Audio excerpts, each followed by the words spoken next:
Good morning, everyone. My topic is all about Chapter 3 Food Requirements and Menu Planning. Food requirements for children. Food requirements for adolescents, boys and girls, food requirements for adults, food requirements for old men and women. Requirements of food according to age. Food is necessary for keeping good health and nutrition of human being from birth to death. The human body consists of different elements, so for keeping health in good condition, all types of nutrition elements with required quantities are needed. Yung food din na ini-intake natin sa ating katawan ay nakadepende din po ito sa ating age. Ah, pag mga pag mga bata or mga matatanda, magkakaiba rin po tayo ng food na kailangan nating intake sa ating pangangatawan. Requirements of food for children. More importance is needed to be given on demand and selection of food for children of all age group such as infants, children below 2 years of age, preschool children, and school-going children. Sufficient food is necessary for growth and development of the body of the children. So, kailangan din nila ng mga sufficient food. Hindi lang basta-basta kung ano yung pagkain na nandyan, yun lang ipapakain natin sa kanila. Meron din silang mga kailangan na food na kainin para madagdagan yung nutrients ng katawan na nila at para makatulong din sa kanila sa paglaki nila. Requirements of food for adolescents, boys, and girls. The necessity of food intakes like protein, vitamin, and mineral salts essential for the grown-up boys and girls. This group of boys and girls feel the difference in taste of different food. So kung iisipin natin nung bata pa sila, meron kasi yung mga bata na may hilig pa sa mga matatamis. Pero nung naging kwan na sila, nag-mature na sila, meron na yung pagbabago ng kanilang mga gustong kainin. Kaya meron din yung mga kailangan nilang i-take na pagkain dahil sa pagbabago nila ng panlasa and para rin makakatulong din sa kanila sa paglaki nila. Importance of nutrient demands increases due to the physical change during adolescence period, especially for physical construction and for giving labor while playing games and other activities. At this stage, boys and girls need more nutrients like animal protein, calorie, iron, calcium, phosphorus, vitamin B, C, etc. So, kailangan din ng katawan natin yung nutrients na hinihingi nito. Hindi lang basta-basta kailangan nating mag-take ng pagkain na kung ano yung nandyan, na wala din namang nutrients. So, kailangan ding i-provide natin ito para sa ganun ay magkaroon tayo ng grown up sa ating katawan or para mas maging strong yung pangangatawan natin, lalo na sa mga adolescents. Syempre meron yung mga nagko-construction, mga ganyan, mga nagtatrabaho. Ang mga kailangan din nilang kainin is yung mga heavy meal. Requirements of food for adults. Demand for food should be given more important for the development of health up to the age of 20 to 25 years old. Food demands varies from person to person according to the physical structure and type of labor given at adult age. Food demand for a man is more than a woman. Food requirements for fat person is more than thin person. So kung iisipin natin, mas madami daw dapat na pagkain yung kinakain ng mga lalaki kaysa sa mga babae. Mas malaki yung food demand na hinihingi. Kasi sila yung nagtatrabaho or sila yung mas mabibigat yung gawain na ginagawa sa pang-araw-araw. So, meron din naman yung kagaya ng mga mapapayat, mas marami dapat silang tinitake na pagkain. Kasi, para mas madagdagan yung kanilang timbang. Sa mga matataba naman, mas binabawasan din yung pagkain nila ng sobra. Yun yung limitado lang yung kanilang kainin or dapat iniiwasan nila yung mga maraming klase ng ibang nutrients na sobra-sobra na sa katawan nila. Requirement of food for old men and women. Why cell growth does not occur in old age but covering up the decays and protecting the body from different disease are the process which continue till death. So at this age, although the demand for protein, fat, and carbohydrate reduces, the demand for vitamins and mineral salt is greater. So sa mga matatanda naman na, nababawasan daw yung pag-take nila ng pagkain na mataas yung demand ng protein, fat, carbohydrates. Kasi nagkakaroon na sila ng katandaan or tumatanda na sila. Kailangan na ng katawan nila vitamins and minerals para maging strong pa rin yung mga bones nila or yung pangangatawan nila. Kasi meron din naman yung mga matatanda na hindi na malalakas. Kaya ito na lang yung pinakakailangan nilang i-take sa kanilang pangangatawan. Or pili na lang din yung mga pagkain na dapat nilang i-intake. Recommended daily requirements of nutrients. So, yan yung mga example ng recommended daily requirements of nutrients natin. Meron sa babae, meron sa male, meron din sa female. So, meron yung mga sukat dito ng kilocalorie, protein or yung gram na dapat nating ini-intake. Meron din yung iron, vitamin A. Yan. Tapos, meron din yung mga vitamins, B1, vitamin B2, niacin, vitamin C. So, sa menu and menu planning naman tayo. The main aim of taking food is that the types of food we take should contain appropriate nutrients by which the human body can be nourished. It is better to give preference on what type of food will be served and what food items should be bought and prepared. So, mas mainam din kasing may menu planning as in advance, mas nalalaman na natin kung ano yung kakainin natin sa mga susunod pang araw or sa araw na ito. Para doon, mas nagiging ready tayo kung ano ba yung dapat nating pagkain i-prepare ngayong araw. And syempre, mas nanonourish din yung body natin. Nasusukat natin yung nutrients or mga vitamins na dapat nating intake sa araw na yun or sa week na yun. Sa advantage of using menu. Balanced food is selected by preparing menu where the basic food groups are included. In addition, menu gives assurance in serving food. Food can be managed at reasonable cost. Attractive and varieties of food can be sued. Menu can fulfill the requirements of food. With the help of menu planning, it becomes very easy to prepare and serve food within a short time.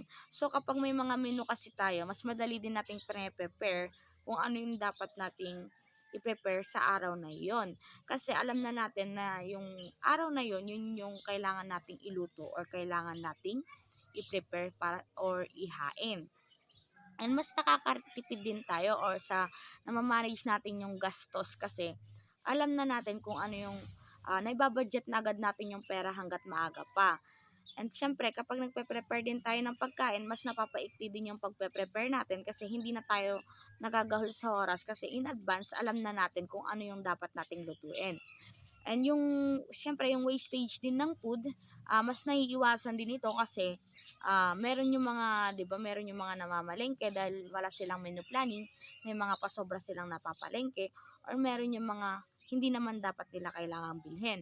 While sa may menu, advantage ng menu, hindi maiiwasan yung wastage kasi alam mo na kung ano lang yung dapat bilhin, kung ano lang yung nakalagay dun sa menu na yon. Purpose of menu planning. The aim purpose of preparing menu is that it can ensure balance or footing diet for a person who wants to take food in a proper way.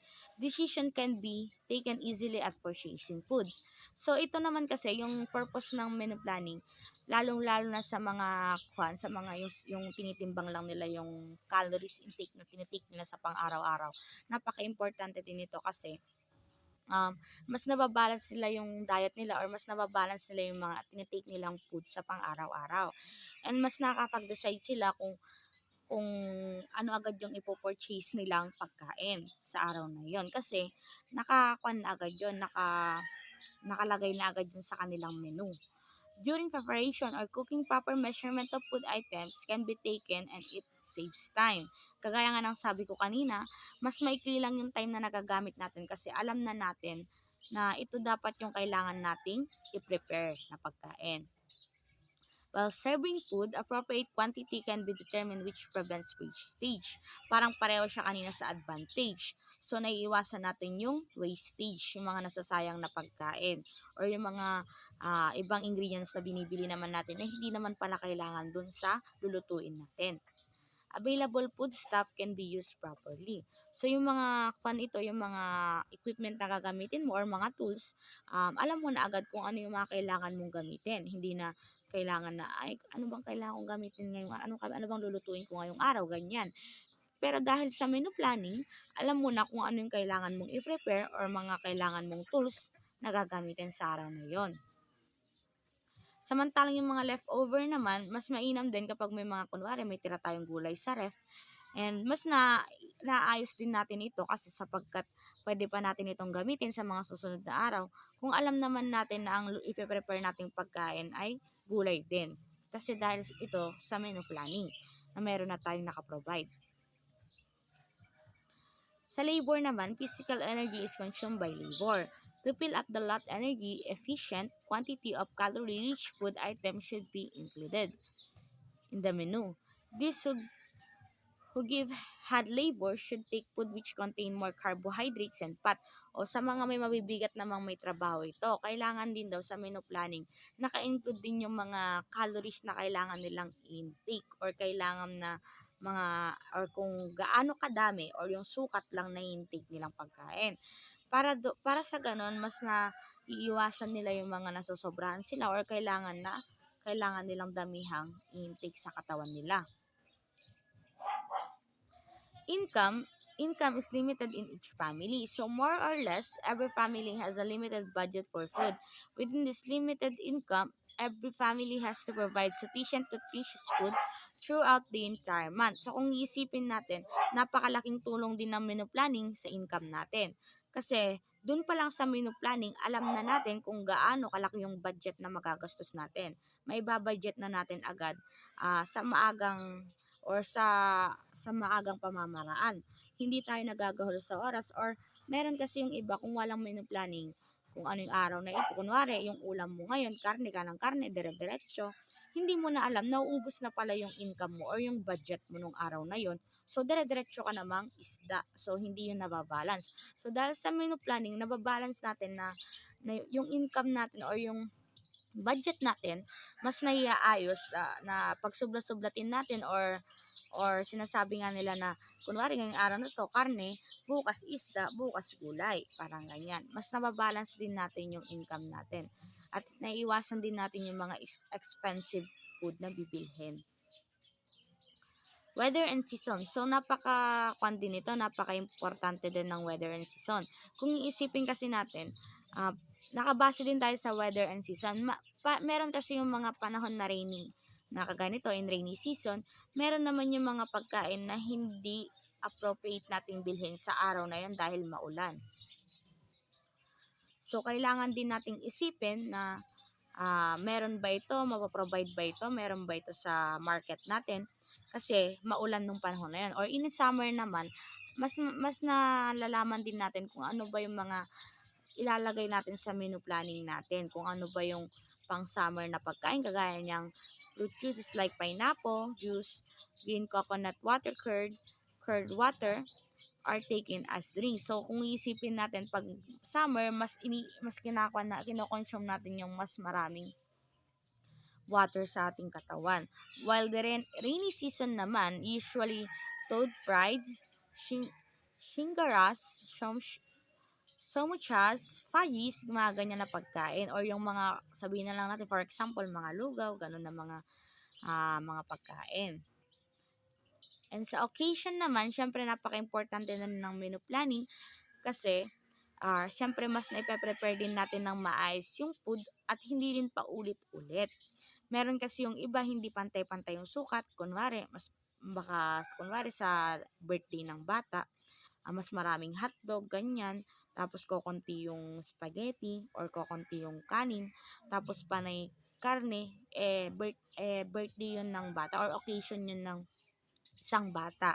Kailangan mas na alam natin na mas gumawa tayo ng menu planning so that may provide natin kung ano ba yung kailangan or ano ba yung kailangan na para sa mga bata na kailangan nilang i-take na pagkain.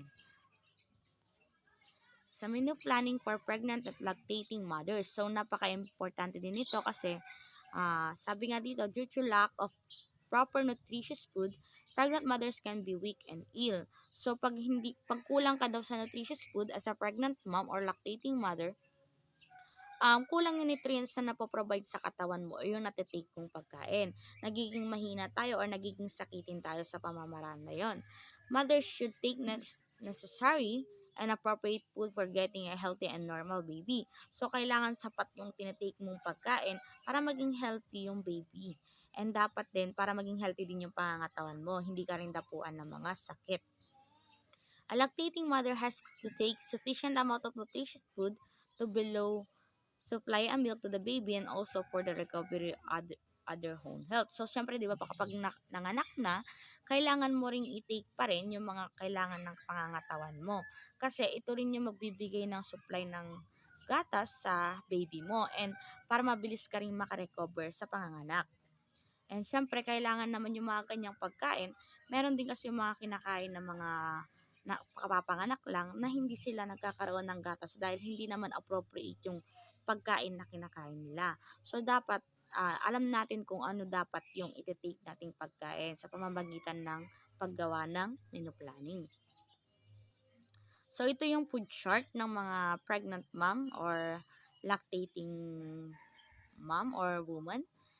Ganyang wheat, pulse, green leaves, other vegetables, potato, seasonal fruits, milk, oil, sugar, molasses, fish, meat, egg.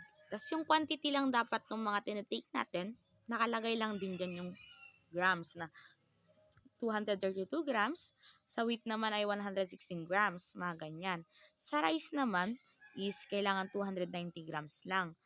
Ganyan. So, hindi siya pareho sa lactating woman or sa pregnant woman. Kasi yung lactating woman, mas meron yung mga food talaga na mas kokonti lang dapat yung i-take niya. Or mas marami naman sa ibang klase ng food. Ganyan. And that's all. Thank you.